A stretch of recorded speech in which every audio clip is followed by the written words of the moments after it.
Celtics kind of sleepwalk through the next several games, and Atlanta somehow, which is highly unlikely, pulls out this series. Does that change anything in your mind in terms of Trae Young staying in Atlanta, or do you think he still gets moved?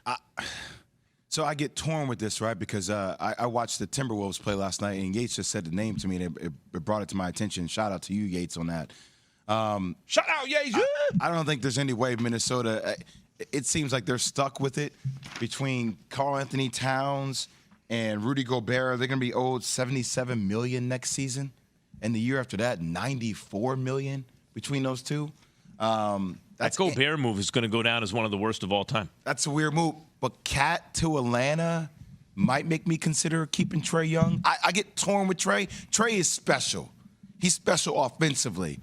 He's got guts. It comes, though, you hear things. First off, I'm not sure what their management team is doing, right? You got Tony Ressler, the owner, who was there. His son is now in a position helping make decisions. Travis Slink is no longer there, the GM that actually drafted Trae Young. So there's a lot of questions around leadership with Trae. But he is special. He is so gifted offensively, and he's able to do things like this. So I really don't know. I don't have an answer for that because I don't know who's in a position of management. What would you do?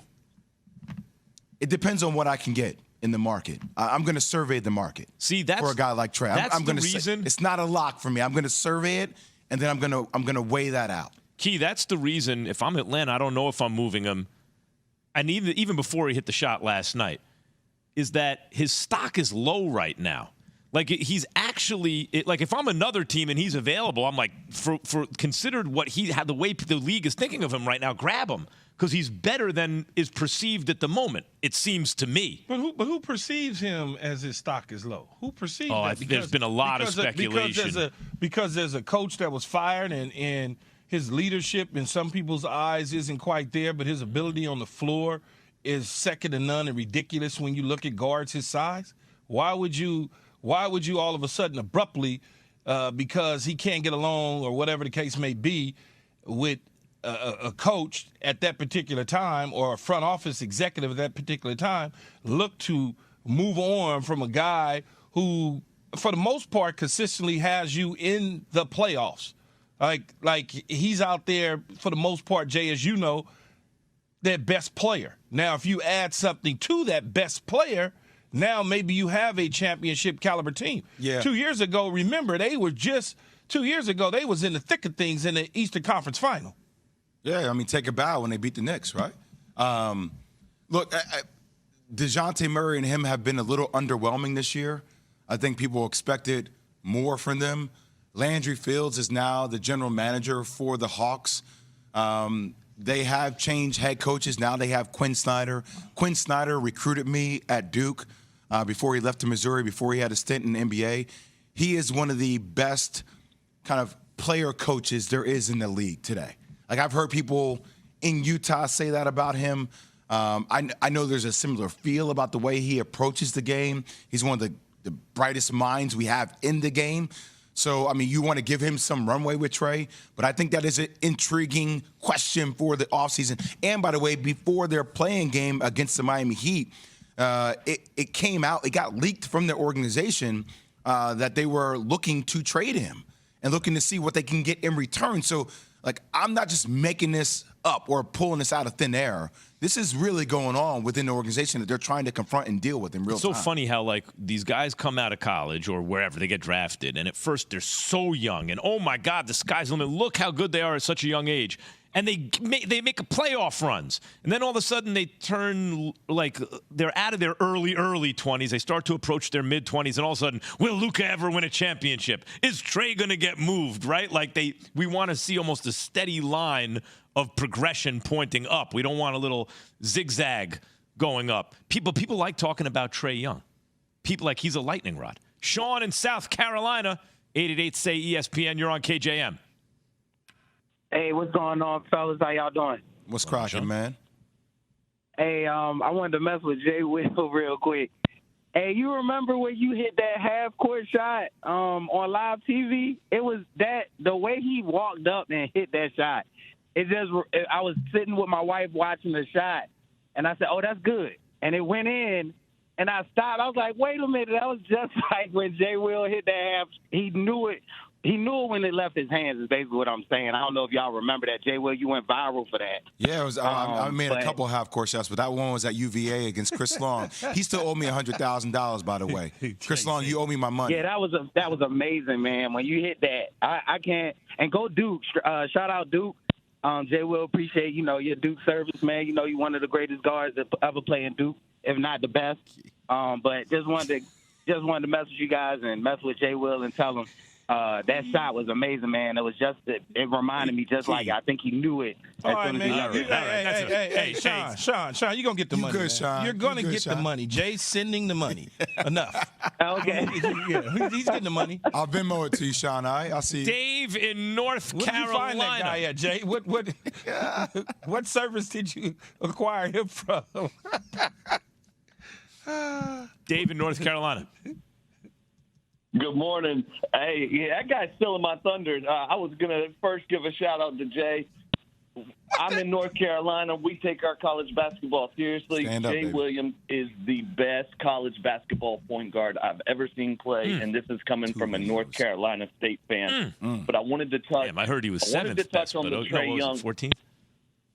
I wanted to touch on the Trae Young situation and say there's got to be a divorce, and it'll be best for both parties. Go look at the Kevin Durant situation. Phoenix got their star, and New York got back two young budding superstars, Mikal Bridges and Cam Johnson. The same thing needs to happen in Atlanta.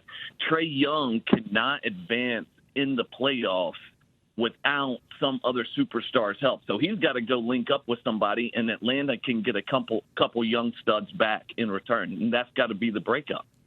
Well, I mean, Dave, can't they just, Jay and Dave, can't they bring somebody in? Why you have to move him? So, Key, I guess the question is, and the people, look, I would love for Atlanta Hawk fans to call in. The question you have at the end of the day is, do you want Trae Young to be the leader of your organization? Like, do you feel, and you've heard different things around the locker room about how guys feel about him in the locker room. It's like a Kyler Murray Do you situation. want him to be the leader of your franchise? What? You look at DeJounte Murray, and a lot of people will say, well, that's regardless of, the bumping that he had with the ref that got him suspended. Like, that doesn't fit the character of DeJounte Murray to me. But you have some people that say, well, I like the way he plays as one of the foundational pieces.